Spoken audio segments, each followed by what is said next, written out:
You know, Kyle Grooms. Yeah, who gets to do that? It's amazing. It's a great And environment out here. Yes, yes. And then I've worked with one day I'm gonna let you open up for a white comic. Maybe. Yes, maybe.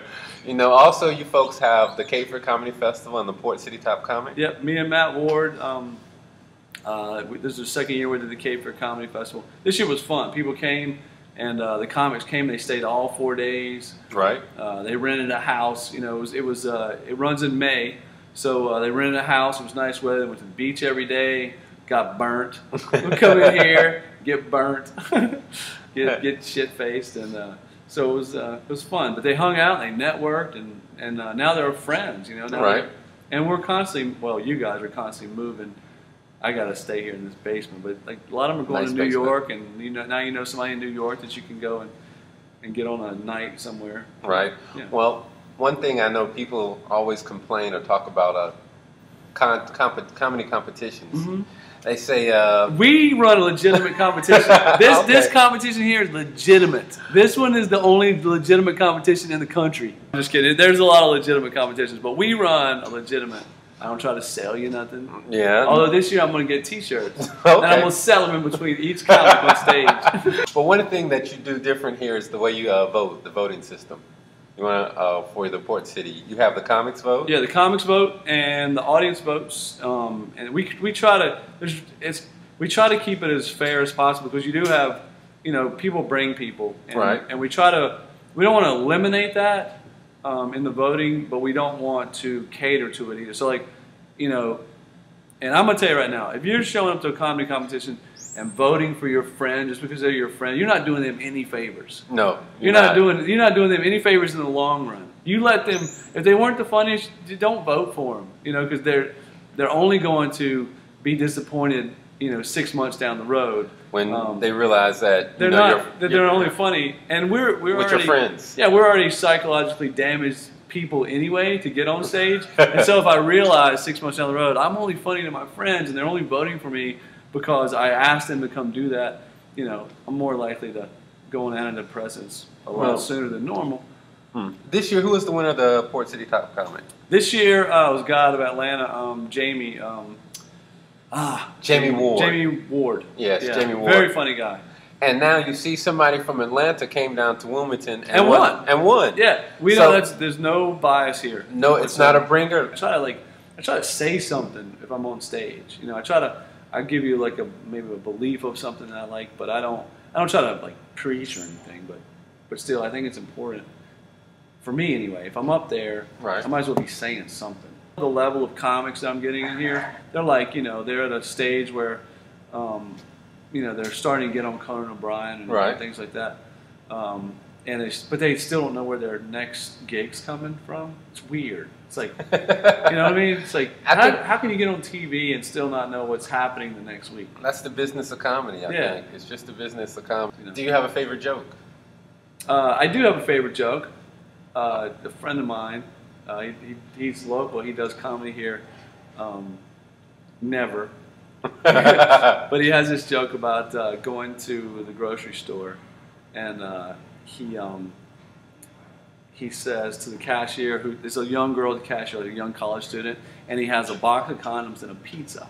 That was his purchase, you know, as a single guy in his 20s. And so the girl behind the register kind of smirks at him and goes, you know, like sees what he has, he kind of knows what's up. And then as he's walking away, she's like, have a good night, you know, like in jokingly. And he turns around and goes, I will, fucking this pizza. So that's my favorite. That's my favorite punchline ever. And I do it all the time. Anytime I'm at a restaurant or anything, and somebody goes, "Have a good night," and I always say to myself, "I will fucking this pizza." That's his name's Seth. He's funny. Okay. Well, now you've been doing comedy. You said for 7 years. What's your best comedy experience? Well, I tell you, one of my best comedy experiences was actually in a church in New Bern, North Carolina, and I did 25 minutes, and it was a ladies' night out. Right. So it was 300 women.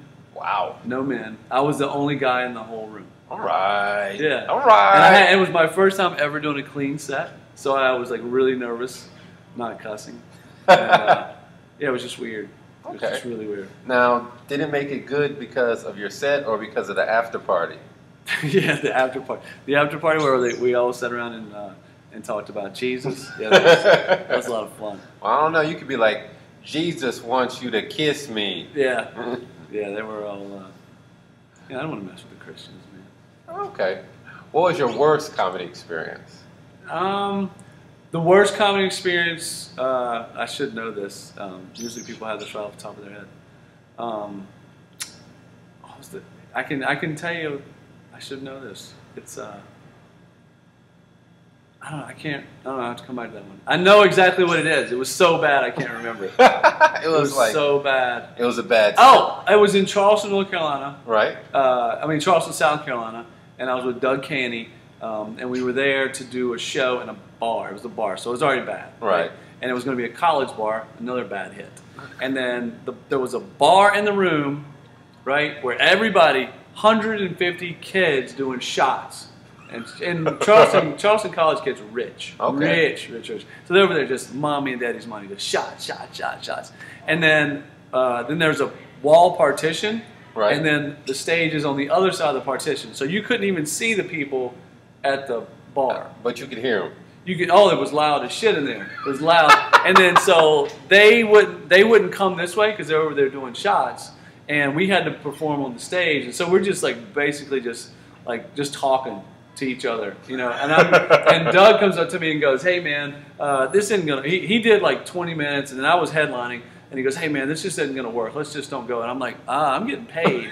I'm going to do my 45, even if I have to do it for you. You know what I mean? And so about like 15 minutes into my set, the owner comes over. He's like, "Hey, this isn't working, guys. We're just going to have to, you know, we're going to have to just shut it down." So he goes, "So what do you think's fair, money-wise?" I was like, fair? Let me tell you, motherfucker. Fair is what we agreed on when I came here to do this shithole comedy. Oh, man, I was like so... And we got shorted. Really? $100. Yeah, $100. I'm like, you fucking making money. We went... Oh, he made more money at the bar than he could possibly shake a stick at. I was over there because I own a bar. Right. So I'm like... I'm counting because there's 150 people, and they're at least doing $50 to $100 in shots. You know, because they're buying for everybody. They're like, they would buy like a round of 10 shots, you know. Oh. Yeah, so I'm just sitting there going, okay, well, there's like $15,000. They're dropping at the. You want to short me $100? I'm already making 150. You know what I mean? So he ended up like the next morning, his son paid us. Okay. Yeah. Whatever. I understand that, man. You know, I did a show one time, and we were at the show, and I did my. I went first. I did my set. And then I'm relaxing outside, and it was a showroom and then a restaurant. I'm in the restaurant, and I see the police come in. Yeah. And the first thing they do is grab the cash box. Bam! Oh, what? Yes, and I was like, oh, my money!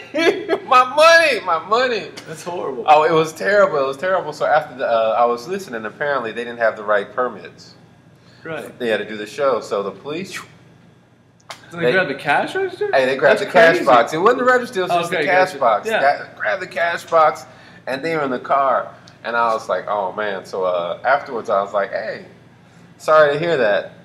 Are we still getting paid? You know, this is a long... I don't have enough gas in my car to get back without getting paid. Yeah.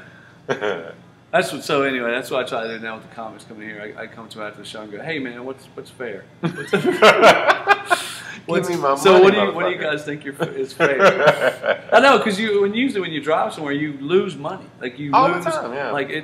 It costs me probably $100 to get to Charleston and back. Yeah. And so I'm making like 50, and then you're gonna try to the 100. Get me on the 100. Yeah. I don't get it, man. But hey, man, we've been sitting down here talking with Timmy for a long time. Nutt St Comedy Club, 255 North Front Street, Wilmington, North Carolina, Port City. Timmy, anything you want to plug, say? No, man. It's just if you want to come down to the best comedy club in the country. Universe? The galaxy? No, literally. If you come in here, I guarantee you a good time. I second that. It's my favorite club. I've been here for 2 years. My wife is damn near ready to divorce me. So, I mean, come in here and keep me from being divorced. That's all I ask. You know what I mean? Yeah, we don't want Timmy being divorced. No, He might end up on your couch. Thanks, my Kenny. friend. Hey, man, no problem. Anytime. I love it.